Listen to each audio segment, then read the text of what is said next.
അങ്ങേ വീട്ടിലെ സുജയുടെ കല്യാണക്കുറിയാ. അടുത്ത ആഴ്ചയാ കല്യാണം. മനസമ്മതാണേലും കൊള്ളാം, കല്യാണമാണേലും കൊള്ളാം. പുത്തൻ സാരിയുടെ കാര്യം മാത്രം പറഞ്ഞേക്കരുത്. പുതിയ തോരണം വാങ്ങിയിട്ടേ ആഴ്ച ഒന്നും ആയിട്ടില്ല. അതല്ലേ റിനിയുടെ കല്യാണത്തിന് ഇട്ടത്. ഇനി ആ സാരി പുറത്തോട്ടൊന്ന് കാണിക്കാൻ കൊള്ളാവോ? അതിനൊരു മറുവശം കൂടെ ഉണ്ട് പപ്പ. നിന്റെ അഭിപ്രായം ഒന്നും ഇവിടെ ആരും ചോദിച്ചില്ല. മറുവശം കൂടി ഉണ്ടെന്ന് പറഞ്ഞതേ ആ സാരി മറിച്ചെടുക്കാവുന്ന തരം സാരിയാന്നാ ഉദ്ദേശിച്ചത്. കല്യാണത്തിന് പോകുമ്പോ സമ്മാനം കൊടുക്കണം. കുന്തം സമ്മാനം പോലും എവിടുന്ന് എടുത്തിട്ട് കൊടുക്കാൻ? ഞങ്ങളുണ്ടായപ്പോ അവര് സമ്മാനം തന്നിട്ടുള്ളതാ. അത് നീ അറിഞ്ഞിട്ടേ ഇല്ലാന്നങ്ങ് പറഞ്ഞേക്കണം. കഞ്ഞി വെച്ചില്ലേലും വേണ്ടൂല, സമ്മാനം കൊടുക്കണം. അല്ലേ നാണക്കേടാ. ഇന്നാ നീ പറഞ്ഞ കുന്തം തന്നെ മേടിച്ചിട്ടുണ്ട്. ഒരു ടേപ്പ് റെക്കോർഡർ. ഇനി സമ്മാനം കൊടുക്കാത്തത് കൊണ്ട് ചാകണ്ട. ഹായ്, നല്ല ടേപ്പ് റെക്കോർഡർ. ഈ ബട്ടൺ ഞെക്കുമ്പോ ഓണാകും. ദേ കാസറ്റ് കറങ്ങുന്നു.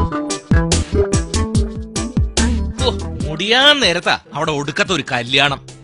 മാമ്പഴം വീഴുന്നു, നമുക്ക് പോയി എടുക്കാം. ആ പെണ്ണിന് 3 വയസ്സുള്ളപ്പോ മുങ്ങിച്ചാവാൻ പോയതാ. ഞാനാ അന്ന് രക്ഷിച്ചത്. ഒന്നങ്ങ് കണ്ടില്ലാന്ന് വെച്ചാ മതിയായിരുന്നു. പിള്ളേർക്ക് പുസ്തകവും ഡ്രസ്സും വാങ്ങിക്കാൻ കടം മേടിച്ച കാശാ. കൊണ്ട തിന്നട്ടെ പണ്ടാരങ്ങള്. അല്പം കാശ് ചെലവായതിന് ഇങ്ങനെയുണ്ടോ ഒരു വൈരാഗ്യം? അവള് കെട്ടാൻ പോണ ചെറുക്കനെ കണ്ടു കൊടുത്താലും മതി. പന്നിയുടെ മോന്ത പോലെ മുഖം. ഒന്ന് ചുമ്മാതിരിക്കേ, വേണ്ട ദിനങ്ങളൊന്നും പറയാതെ. അങ്ങനെ ഒരു കോന്തനെങ്കിലും കിട്ടിയല്ലോ. പണ്ട് ഒരുത്തന്റെ കൂടെ ഒളിച്ചോടിയോളല്ലേ. ഈ പൊട്ടനെ കിട്ടിയത് തന്നെ ഭാഗ്യവാ. സുജയുടെ കല്യാണത്തിന് തരാനായി ഞങ്ങള് നേരത്തെ വാങ്ങി വെച്ചിരുന്നതാ. ഒരു സമ്മാനം തരാൻ ഞങ്ങൾ കാത്തിരിക്കുവായിരുന്നു. വളരെ സന്തോഷം. ഇത് ഞങ്ങളുടെ അയൽപക്കത്തെ വക്കീലങ്ങൾ കൊണ്ടുതന്ന സമ്മാനമാ. ഇതെങ്ങനെ പ്രവർത്തിപ്പിക്കുന്നത്? ഈ ബട്ടണിൽ അമർത്തിയാൽ പ്ലേ ആവും.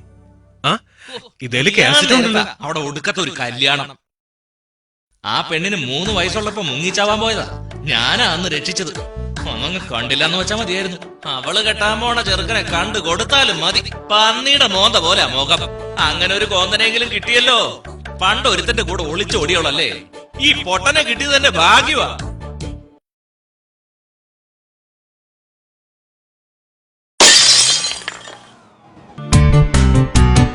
എന്തിനാ ടേപ്പ് റെക്കോർഡർ മാത്രമാക്കിയത്? ഒരു ടൈം ബോംബ് ആയിരുന്നെങ്കിൽ ഇത്രയും നാശം ഉണ്ടാകത്തില്ലായിരുന്നല്ലോ.